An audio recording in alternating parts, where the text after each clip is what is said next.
말씀 보겠습니다.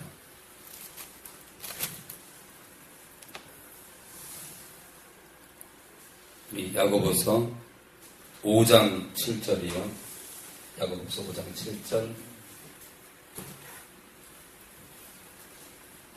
우리가 성령께 집중하면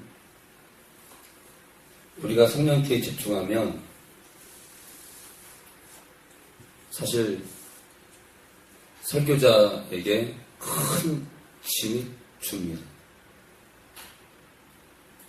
설교 때문에 쩔쩔매지 않습니다. 왜냐하면 성령께서 목회자의 뇌를 열어버리시고 목회자의 생각을 부여잡으시고 목회자의 심장을 부여잡기 때문에 이 시대에 무엇을 얘기해야 될 건지, 무엇에 집중해야 될 건지를 알게 하셔요. 그러니까 무엇을 주안점을 두고 외쳐야 될 건지 알기 때문에 설교자에게 엄청난 짐이 줄어듭니다.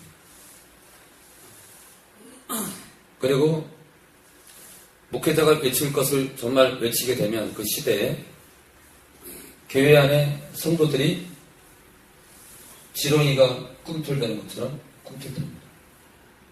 여러분들 지렁이를 딱 밟으면요 살려고 꿈틀댑니다. 죽은 지렁이는 꼼짝하지 않습니다. 살아있으니까 자기 몸을 짓밟으니까 꿈틀대는 겁니다. 죽으면 꼼짝 안 해요.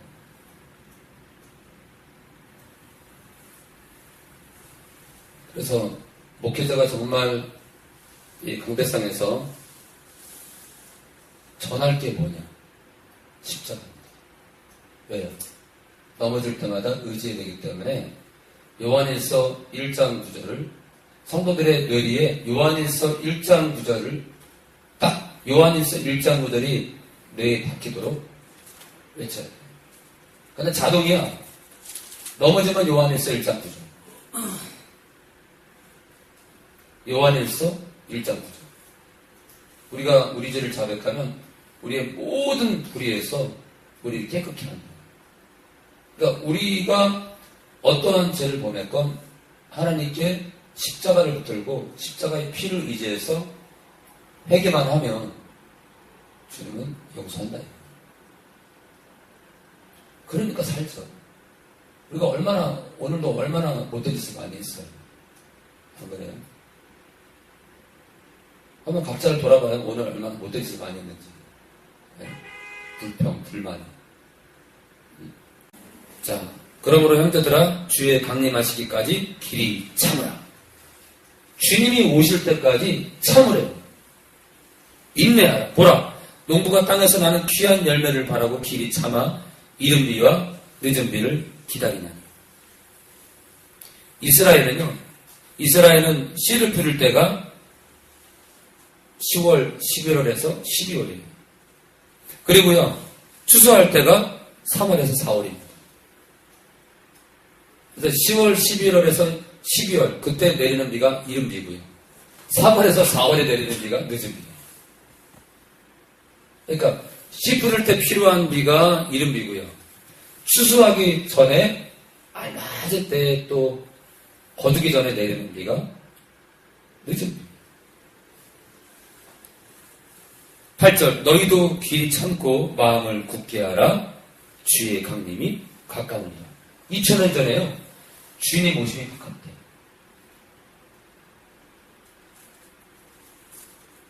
정말 문제인가? 극단주의 정말 문제인가? 2000년 전에 주님의 오심이 가깝다. 벌써 2000년 지났는데.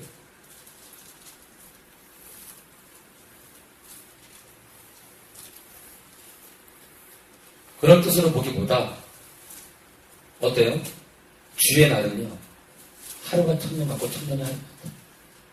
어때요? 순간. 주님이 십자가에 박힌 이래로 2000년이 지났어요.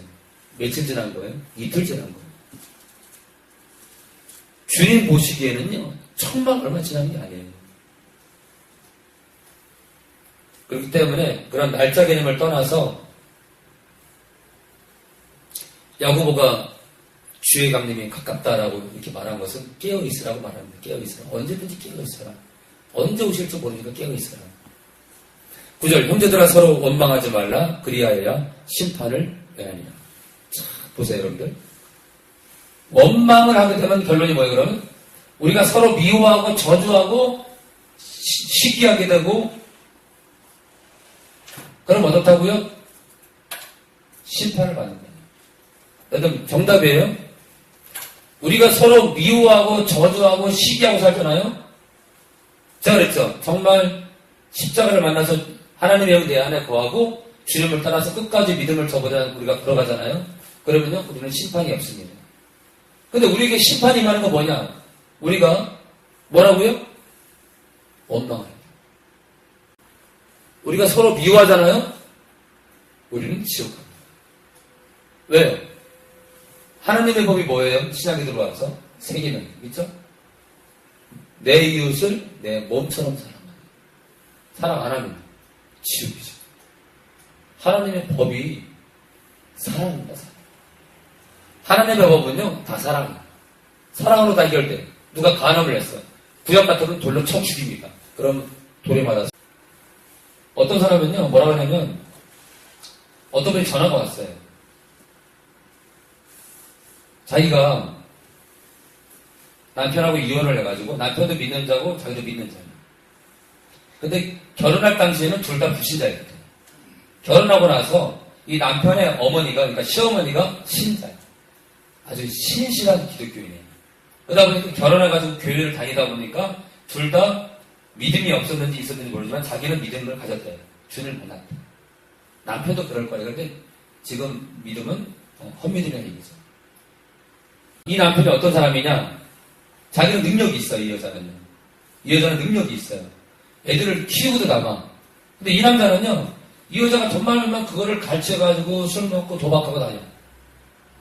그러니까 이 여자가 이 남자랑 도저히 안 되겠다 싶어서 이혼을 한 거예요. 애들을 지키기 위해서. 그래서 익산에 내가서 익산에. 친구들이. 저한테 뭐라고 전화 왔잖아요. 목사님, 제가 이렇게 저렇게 해가지고, 다른 남자를, 이혼하거나 다른 남자를 사랑해가지고, 그러고 있다가, 그게 아닌가 싶어서 헤어졌는데, 제가 남편에게로 돌아가야 되나요? 재혼해도 되나요? 딱 연락이 온 거예요. 그러면서 남편이 그런 문제가 있고, 여러 가지 정황상, 자기는 익산에 들어가 있고, 남편은 서울에 있대요. 제가 뭐라고 했을 것 같아요? 다시 남편하고 결합을 해야 되냐? 재혼해도 되냐? 제가 뭐라고 했는지 알아요?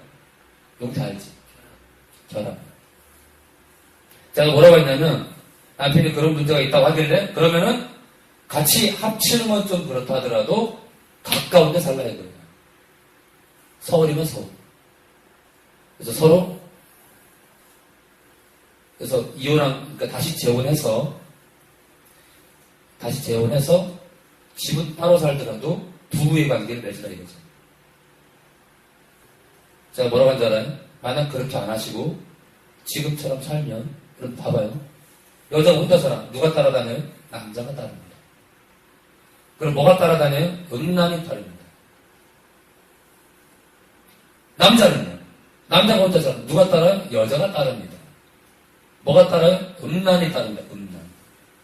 이혼을 했는데요. 하나님 보시기에는 익산에 있는 부인하고 서울에 있는 남편하고 여전히 부부입니다. 왜요? 한 몸 된 부부를 하나님 주님은 분명히 그랬어요. 아무도 가를 수 없다고 했죠? 아무도 가를 수 없습니다. 아무도 가를 수 없어요.